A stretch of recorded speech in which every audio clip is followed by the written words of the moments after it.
Richard Eliezer hadir sebagai saksi dalam sidang lanjutan kasus pembunuhan Brigadir Yosua atas terdakwa Ferdy Sambo dan Putri Chandrawati.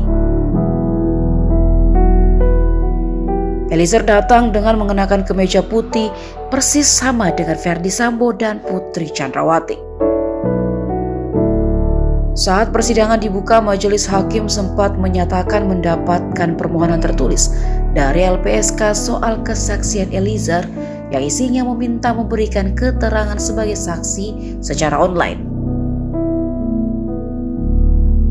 Hakim pun kemudian kembali menanyakan hal tersebut kepada Eliezer dan dijawab jika Eliezer siap sidang secara offline.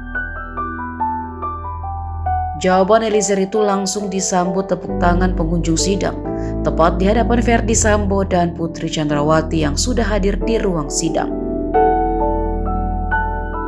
Jalannya sidang kali ini dipenuhi dengan emosi, baik dari pihak Eliezer, kuasa hukum Ferdy Sambo hingga jaksa penuntut umum. Bahkan beberapa kali Sambo tampak menunjukkan raut wajah emosi hingga menggelengkan kepalanya mendengar keterangan Eliezer yang sangat berani menjawab tegas ataupun membantah tudingan kuasa hukum Ferdy Sambo.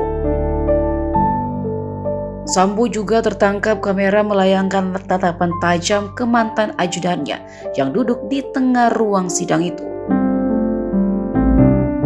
Salah satu alasan Sambo marah karena ia merasa tidak terima jika kesalahan yang dilakukannya bersama Eliezer harus membawa-bawa istrinya.